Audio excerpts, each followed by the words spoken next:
All right, so we finished chapter 13. The next chapter, of course, is this chapter 20, which is going to deal with rocks and minerals. We'll start with minerals because rocks are actually made from minerals, as we're going to talk about. These are the different topics we're going to cover in chapter 20. All right, so you might have heard of igneous rocks and sedimentary rocks and metamorphic rocks, and we'll talk about what each of those are, the different minerals that you encounter, um, and and of course the this is about the Earth, right? This is basically about the Earth. Um, all right, so let's get started. Um, All right, this is actually about what's called the geosphere. This part of this chapter actually, these things, the minerals and rocks, are found in the geosphere. Now, of course, the Earth has other spheres, right? Like the atmosphere. That's the gases that surround the Earth. There's also the hydrosphere. Of course, that's the all the water that is on the Earth. Um, at the surface. There's also something called the magnetosphere, which is really the magnetic field that the Earth generates, which actually goes up into space. It goes well outside of our atmosphere. Um, all right, we'll talk about that a little bit more a little bit later. So right now we're concentrating on the geosphere. All right, so here, let's go to this next one. So it turns out that the Earth is made of you find lots and lots of the elements on the periodic table, but primarily there's about eight. There's these eight, not about. There is these eight that we find. So they make up about 98% of the Earth, and the other roughly 2% is the other things that you find, the rare earths, things like silver and gold and other they don't have to be precious things. Um, all right. So the first thing is that the earth, most of the Earth, um, is made of iron, and we'll talk about, like, uh, where that iron is, and then the next biggest chunk of what the Earth is made of is actually oxygen, and that's in the geosphere. The oxygen and the silicon are actually locked together, chemically, in a what's called a covalent bond, and that makes up the vast majority of minerals that we're going to encounter, and in turn, of course, the rocks that we encounter. The next most abundant of, remember, these are just the basic elements that you find on the periodic table. All right, so iron most of all, then oxygen, then silicon, magnesium, then nickel, calcium, aluminum, and just a sliver of sodium. All right, and then like I said, this last 2% is all, or most of the other elements. There's actually a few elements that we don't find on Earth naturally. Um, all right, but that's more of a study of chemistry. Okay, now these are not evenly distributed on Earth.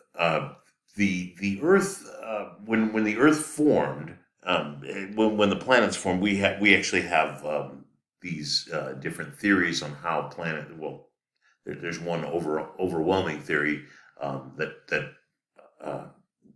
that involves planet formation, not just around our sun, but around other stars. But the general idea is the nebula theory, is that there was this cloud of gas and dust, and little tiny little pebbles, the size of sand or even smaller, that is swirling around a this some mass, something that we're actually going to call like a protostar. So protostar just means it hasn't formed, it hasn't become a star yet. So as that material swirls around, this is of course the Earth, but as the material swirls around the protostar, um, as the star is forming, the gravitation is pulling in more and more material, and eventually the thing will become a star. We'll talk about that at the end of the semester when we talk about astronomy stuff. But the planets that form from the gases and the dust and so forth. So there's actually three things that cause the Earth to become molten. All right, so molten means that the rocky material, right, that was the original Earth, got so hot that it melted. The rocks themselves melted. Well, the rocks, the minerals, the elements, right? These things melted, and so those three things are in the very early stages of the solar system. You can imagine there's lots and lots of stuff, comets and asteroids, and there were even other minor planets colliding with all the different worlds within our solar system, and that those collisions caused heat. All right, so that there's impact heat. So just normal kinetic energy of an object moving and then hitting another object that caused the Earth to get hot. And then, of course, as the Earth accumulated more and more mass, the more mass, it formed a larger object, and that mass, the gravity squeezed the stuff that's in the middle or towards the middle harder. The more mass you have, the more squeezing, the more gravitational squeezing. So you have impacts that are heating up this early Earth. The more massive it gets, the more of an internal heat it gets as well. And the last thing, so that's those are the first two, and then the last thing is some of the particles, some of the material, not particles really, but some of the material that falls onto the Earth and formed the Earth formed from was naturally radioactive. And radioactive material, as you learned in chapter 13, is just naturally hot. Like uranium ore, right? If you're around uranium ore, it is actually physically hot. And so as the uranium undergoes, and so it's not just uranium, but it's anything that has really, really long half-lives, right? Because things that have a relatively short half-life would have decayed a long, long time ago, and that heat has already reached the surface of the Earth and escaped out into space. So we're talking about the things that heat the Earth even today. Sorry, not.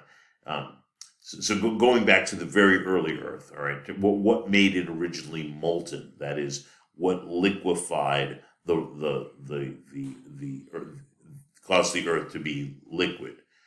So impact heating, the gravitational heating, the squeezing of matter, and then also the fact that there is material in here that is naturally radioactive. And again, it's got to have really long half-lives in the orders of billions of years. Well, like uranium 238, right, which has a half-life of 4.5 billion years. All right. So anyhow, that's the conditions under which the early Earth becomes molten. So now what happens when you have a liquid, right? that has things that have different densities. For example, this is the classic example that they use is if you mix water and oil, think about like if you're cooking or something like that. If you put some water and you add oil to it, vegetable oil or let's say you wanted to be healthy and you used olive oil, the water is more dense and will be like if you had a cup or something like that, the water will be at the bottom of the cup, and then there'll be a layer above that, which is where the oil is, right? The old adage, the oil and water don't mix. The reason that they're not mixing is the density, right? The density, the two different densities. And by the way, that's because of gravity, right? The water would be at the bottom of the cup, and the oil would be at the top, just because of gravity. And for that exact same reason, think about all the material that forms the Earth, right? The silicon, the oxygen, these things that we were just talking about, right? Silicon, oxygen, magnesium, and so forth. But iron and nickel, which have roughly the same density, the iron and nickel fall towards the center and end up at the center. And since there's mostly, there's a lot more iron than there is nickel, the core of the planet Earth is made primarily of iron with some nickel in it as well, right? And then of course the mantle which surrounds the core. By the way, there are two cores. There's right now there's two cores. There is a solid inner core and a liquid outer core. We'll talk about how we know that later. And then there's what's called the mantle, right? You can see there's an arrow that shows the mantle. And then surrounding the mantle is this thin layer called the crust. And the crust is made mostly of the least dense of these combinations, and that would be silicon and oxygen, right? Which is generally formed together in a molecule called a silicate, right? All right, so that is that's and by the way, that's called differentiation, when the more dense material ends up at the center. All right, so that's we're talking about the entire Earth. Now, when we just talk about the crust itself, the crust, as I just mentioned, is made of these silicates, right? The oxygen and silicon, but 75% of the Earth's crust is made of that stuff, right? So this is the distribution that we find within the crust. The vast majority, almost half, is oxygen. Now it's oxygen, it's in solid form, right? We're talking about not the oxygen that's in the atmosphere. And of course, you pick up the average rock, it's going to have minerals that are mostly silicates, right? Silicon and oxygen.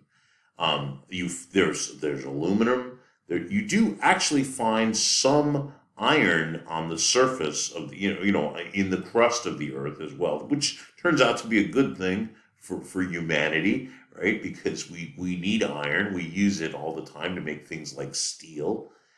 Calcium, of course, that's wonderful for living organisms. For example, for our bones, we need calcium. There's sodium, of course, potassium, and magnesium. And of course, there are, remember, we're just talking about the crust. There's, 1.4% of other stuff that we also find in the crust. Like rare things like gold, and I know I talked about gold and silver before, but the same thing, right? You're going to find other things.